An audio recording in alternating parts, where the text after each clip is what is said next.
Bonsoir et merci de nous rejoindre pour un nouveau numéro de décryptage sur Niwa d'Info 1. Au Venezuela, le parti au pouvoir et l'opposition sont toujours à couteau tiré. Les deux camps continuent de revendiquer la victoire à l'élection présidentielle qui s'est tenue le 28 juillet 2024. Et pendant ce temps, de grandes manifestations se poursuivent dans les rues du pays et surtout dans la capitale, Caracas. Mamadou Diouf, bonsoir et merci de nous rejoindre. Je vous en prie. Bonsoir Charlotte. Crise politique au Venezuela. Quel est l'état actuel de la situation politique justement dans le pays? Il faut dire qu'on est toujours dans la confusion puisque des résultats ont été annoncés de façon officielle disant que le président sortant a gagné les élections. L'opposition a brandi des procès-verbaux des bureaux de vote disant qu'en faisant le cumul avec ces procès-verbaux, ils ont gagné à un pourcentage qui dépasse même celui du président, puisque le résultat officiel parle de 52% à peu près pour Maduro. L'opposition dit que malgré les fraudes, malgré tout ce qu'ils ont fait, eux, ils ont gagné avec 67%. Vous voyez que je ne sais pas comment il faut le dire, la différence est extrêmement grande entre les deux résultats qui sont proclamés. Et on reste en situation de crise parce que Maduro persiste en disant qu'il a gagné. L'opposition également persiste en disant qu'elle a gagné les élections. Chacun est en train de se proclamer vainqueur de la dernière élection présidentielle. Et ces dernières années, le Venezuela a enregistré une succession de crises politiques. Le troisième mandat de Nicolás Maduro vient alors accentuer cette situation? Oui, c'est très clair. C'est que même avant les élections, la crise était là. La crise à plusieurs niveaux. Vous avez une situation difficile, puisque comme vous le savez, le Venezuela est sous le coup de plusieurs sanctions économiques en particulier. Donc il y a une difficulté qui est là par rapport aux populations, qui est une réalité. Vous avez également une crise politique avec une opposition que Maduro n'a pas laissé se présenter comme l'opposition l'avait souhaité. En principe, cette coalition, parce qu'il y a une coalition de l'opposition, la candidate, puisqu'il s'agissait d'une dame, n'a pas pu se présenter parce que, comme on le fait dans beaucoup de pays, on a trouvé le moyen de l'écarter juridiquement pour ne pas l'affronter politiquement. Finalement, la coalition s'est décidée à prendre un autour duquel il pouvait y avoir un consensus. Certains même craignaient en disant que son charisme, son âge, etc. Mais malgré tout, il a fait campagne et l'opposition considère avoir gagné les élections. Donc, avant même les élections, il y avait une crise qui était là et pendant la campagne électorale, on l'a fortement senti. À la proclamation des résultats, c'est la même chose. On a vu que le résultat proclamé a ajouté encore à la crise. Et dans ce contexte où la communauté internationale et l'opposition vénézuélienne rejettent la victoire de Nicolás Maduro à l'élection présidentielle du 28 juillet, la Colombie et le Brésil se montrent favorables à une nouvelle présidentielle dans le pays. Oui, quand des partis sont à couteau tiré, généralement quand on fait la médiation, on cherche une solution intermédiaire qui va aller proclamer qui est vainqueur dans ces élections. C'est très compliqué, surtout quand il s'agit du Brésil ou bien de la Colombie, donc un autre pays, pas le Venezuela lui-même.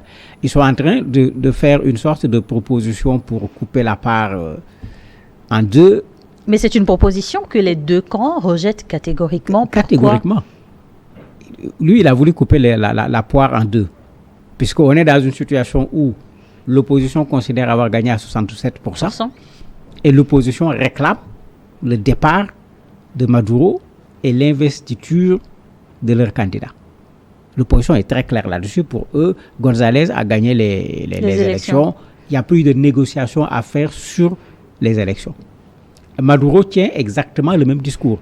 Il va même plus loin en disant qu'organiser à nouveau des élections, c'est ne pas respecter le suffrage des électeurs vénézuéliens qui ont fait de lui le vainqueur de l'élection présidentielle. Mais quand les positions sont aussi tranchées, souvent on va chercher un espace intermédiaire où on pourra dire aux gens, mais venez rapprocher vos positions. C'est ce que le Brésil a fait, la Colombie également, les États-Unis, on ne sait plus quoi, qu'est-ce qu'il faut dire, puisque en posant une question au président Biden, puisque le Brésil et la Colombie avaient déjà proposé de nouvelles élections, on lui a demandé est-ce qu'il est d'accord. Il a répondu je le suis. Mais ce qui veut dire qu'il est pour l'organisation de nouvelles élections. Alors que la position américaine auparavant, c'était de dire que c'est l'opposition qui a gagné les élections. Mais curieusement, la Maison-Blanche a corrigé ce que le président américain a dit en rappelant que les élections n'ont pas été honnêtes, que c'est l'opposition qui a gagné. Donc les Américains se sont un peu retirés. Actuellement, c'est le Brésil et la Colombie qui proposent, comme sortie de crise, l'organisation d'une nouvelle élection présidentielle. Et ce n'est pas la sortie de crise de façon totale. Si on parle de fraude, si on parle de résultats qui ne sont pas conformes au suffrage des Vénézuéliens, si on organise une autre élection, quelles sont les garanties de sincérité, de transparence pour l'élection qui va venir? En même temps, nous parlons du Venezuela, un pays qui connaît une crise politique, mais aussi une crise économique. En cas d'une réorganisation des élections, de l'élection présidentielle, est-ce que le pays en a les moyens, la capacité d'aller sur cette option? Ça fera partie des obstacles et ça fera certainement partie des arguments que le camp Maduro va utiliser. On va dire aux gens, voilà le nombre de milliards que nous avons dépensés pour organiser les élections. Est-ce qu'on va dépenser encore autant de milliards pour organiser à nouveau des élections? Donc ce côté financement de l'élection sera un argument qui sera plutôt du côté du président Maduro que de l'opposition. Sauf maintenant, comme finalement, ça se fait... ce serait un argument ou une alibi? Un alibi, parce que quand je dis argument, c'est lui qui argumente. Mais ce n'est pas ça le vrai problème. Mais on peut trouver une solution, puisqu'on a vu des pays qui avaient des problèmes par rapport aux élections. La communauté internationale, sur la base de contributions, ont permis l'organisation d'élections. Et généralement, quand la communauté internationale participe au financement d'élections, elles exigent d'être là comme observatrices également pour voir comment les élections se déroulent. N'oublions pas que Maduro avait refusé cette observation de l'élection par des structures locales, tout comme par des structures étrangères. Il n'y a pas eu véritablement cette observation que les gens voulaient faire par rapport à cette élection pour s'assurer de la transparence. Et tout ça, ça montre que Maduro n'a pas voulu que les élections se fassent de façon extrêmement claire. Sinon, pourquoi avoir peur des observateurs qui auraient pu, s'il a gagné les élections, confirmer tout simplement sa victoire. Mais s'il n'a pas gagné également, infirmer le fait qu'il affirme être le vainqueur de l'élection. Et depuis la proclamation des résultats de l'élection présidentielle du 28 juillet au Venezuela, les Vénézuéliens descendent dans les rues pour manifester. Mais concrètement, quelles sont les revendications? Pour ce qui est de l'opposition, la revendication est claire et nette. Pour eux, Maduro a largement perdu les élections et ils disent quand même qu'il a perdu les élections malgré des fraudes qui ont été organisées. Donc pour l'opposition, le suffrage a été clair, il faut respecter le suffrage.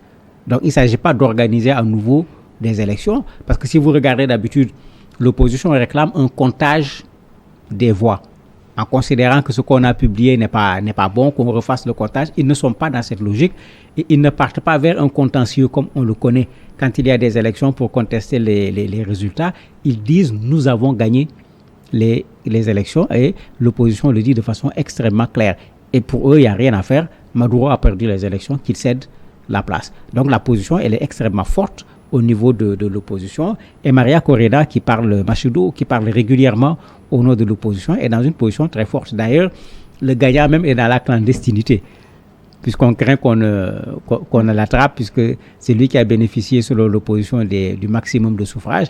Il est dans la clandestinité. La dame là aussi est à peu près dans la même situation. Elle apparaît dans les meetings et puis après, il faut se faufiler pour ne pas se faire arrêter. Et comment la crise politique affecte-t-elle la situation économique et sociale du Venezuela? Mais une crise politique a toujours des conséquences sur le plan économique.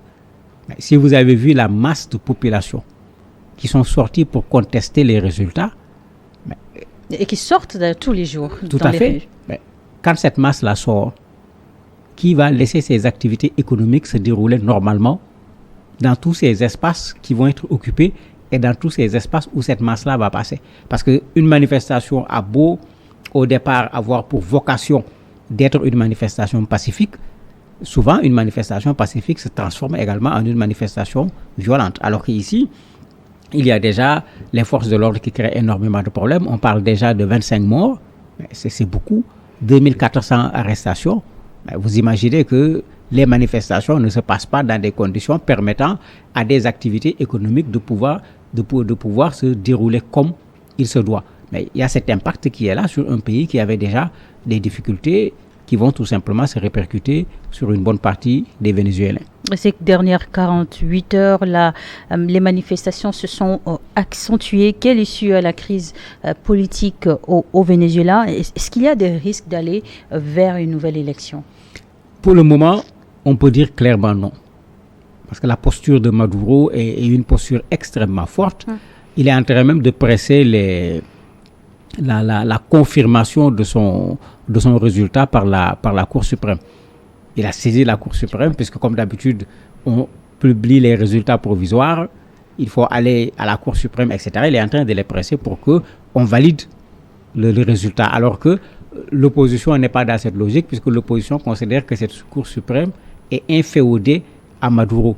Donc si la Cour suprême proclame de façon officielle les résultats, la proclamation de la Cour suprême ne risque pas de changer la position de l'opposition, puisque comme je le disais tout à l'heure, l'opposition n'est pas dans une logique d'aller vers la Cour suprême pour poser un problème de résultat.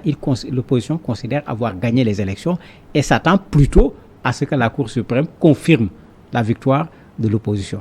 Donc, vous voyez que les positions restent tranchées et Maduro veut officialiser sa victoire. C'est une façon de mettre les gens, comme on le dit, devant le fait accompli, puisque ça oblige en ce moment les pays, comme on le fait d'habitude d'un point de vue diplomatique, à prendre acte. C'est-à-dire même quand on n'est pas d'accord, du moment où la Cour suprême proclame qu'il est le président de la République, il est investi, sauf des manifestations extrêmement importantes, éventuellement des pressions extérieures. Justement, le week-end a été particulièrement tendu. Est-ce que la pression de la rue peut s'accentuer au point de changer la donne?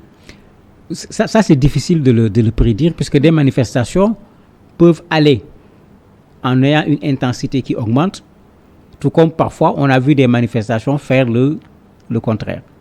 On commence par de très grandes manifestations et progressivement, avec l'effet du temps, les manifestations diminuent. Et ça, les pouvoirs connaissent très bien cela. On joue le temps.